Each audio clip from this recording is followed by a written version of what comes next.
പ്രണവ് മോഹൻലാലിന്റെ രണ്ടാമത്തെ ചിത്രമായ 21ാം നൂറ്റാണ്ടിന്റെ ബോക്സ് ഓഫീസ് വിധി എന്താണ്? എല്ലാവർക്കും അറിയാൻ ആകാംക്ഷയുള്ള ചോദ്യമാണിത്. അത്ര മികച്ച ഒരു പെർഫോമൻസ് അല്ല ഈ അരുൺ ഗോപി ചിത്രം തിയേറ്ററുകളിൽ കാഴ്ചവെച്ചത്. മികച്ച ഇനിഷ്യൽ പുള്ള് ഉണ്ടായിരുന്ന ഒരു സിനിമ, പക്ഷേ ശരാശരി പ്രകടനമാണ് രണ്ടാമത്തെ ആഴ്ച മുതൽ കാഴ്ചവെച്ചത്. പ്രേക്ഷക പ്രതീക്ഷകളെ വേണ്ട രീതിയിൽ തൃപ്തിപ്പെടുത്താൻ ഈ സിനിമയ്ക്ക് കഴിഞ്ഞില്ല. മലയാളത്തിൽ ബിഗ് റിലീസായി എത്തിയ സിനിമയ്ക്ക് 170ഓളം തിയേറ്ററുകളാണ് ലഭിച്ചത്. ഇതോടെ ബോക്സ് ഓഫീസിൽ ചലനമുണ്ടാക്കാൻ കഴിയുമെന്ന കാര്യത്തിൽ സംശയമില്ലായിരുന്നു. എന്നാൽ പ്രതീക്ഷകളെല്ലാം കാറ്റിൽ പറത്തിയ റിപ്പോർട്ടുകളായിരുന്നു പിന്നീട് വന്നത്. മികച്ച ഒരു പാക്കേജ് ആയിരുന്നു 21ാം നൂറ്റാണ്ട്. ടോമിച്ചൻ മുളകുവാടം ഒരു സൂപ്പർ താര സിനിമയ്ക്ക് ആവശ്യമായ മുടക്കം മുതൽ ഈ പ്രോജക്റ്റിനുമേൽ ചെലവഴിച്ചു. പീറ്റർ ഹെയ്ൻ ഉൾപ്പെടെയുള്ള വമ്പന്മാർ ചിത്രവുമായി സഹകരിച്ചു. എന്നാൽ ഇത്രയൊക്കെ തയ്യാറെടുപ്പുകളുമായി വന്ന 21ാം നൂറ്റാണ്ടിന് അതിനൊത്ത പ്രകടനം കാഴ്ചവെക്കാൻ കഴിഞ്ഞില്ല എന്നതാണ് വാസ്തവം. സിനിമയ്ക്കെതിരെ വ്യാപകമായ ഡീഗ്രേഡിംഗ് നടന്നിരുന്നു എന്നാണ് അണിയറ പ്രവർത്തകർ പറഞ്ഞത്.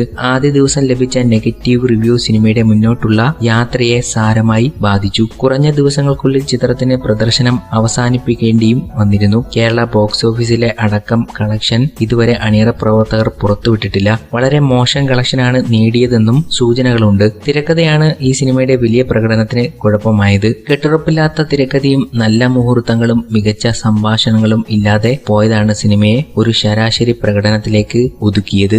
ആരാധകരുടെ പ്രതീക്ഷകൾക്കൊപ്പമെത്താൻ അരുൺ ഗോപിയിലെ സംവിധായകന് കഴിഞ്ഞെങ്കിലും തിരക്കഥാകൃത്തിന് ആയില്ല. ക്ലൈമാക്സ് സീനുകളിലെ VFXന്റെ നിലവാരമില്ലായ്മയും കല്ലുകടിയായി. ഇതിലൊക്കെ ഉപരിയായി പല കഥാപാത്രങ്ങളും വളരെ കൃത്രിമത്വം നിറഞ്ഞതായിരുന്നു. ഏത് കഥാപാത്രത്തെ ലഭിച്ചാലും ഒന്നാന്തരമാക്കാറുള്ള കലാഭവൻ ഷാജോണൊക്കെ ഒതുക്കപ്പെട്ടുപോയത് ആ കൃത്രിമത്വത്തിന്റെ ഇടപെടലുകൊണ്ടാണ്. വിജയ് സൂപ്പറും പൗർണമിയും മിഖായേൽ എന്നീ മലയാള ചിത്രങ്ങളും പേട്ട, വിശ്വാസം എന്നീ തമിഴ് ചിത്രങ്ങളും മികച്ച പ്രകടനങ്ങളുമായി തിയേറ്റർ നിറഞ്ഞതും 21ാം നൂറ്റാണ്ടിന്റെ ബോക്സ് ഓഫീസ് പ്രകടനത്തെ പ്രതികൂലമായി ബാധിച്ചു. അതിനുശേഷം ജയറാമിന്റെ ലോനപ്പന്റെ മാമോദിസ, കുഞ്ചാക്കോവന്റെ അള്ളു രാമേന്ദ്രൻ എന്നീ സിനിമകൾ നല്ല അഭിപ്രായങ്ങൾ നേടിയപ്പോൾ 21ാം നൂറ്റാണ്ടിന്റെ ലോങ് റൺ പ്രതീക്ഷയെ പിന്നോട്ടടിച്ച കാരണങ്ങളായി. ഇതൊക്കെയാണ് പ്രധാനമായി 21ാം നൂറ്റാണ്ടിനെ ബോക്സ് ഓഫീസിൽ താഴോട്ട് തള്ളാൻ കാരണമായത്.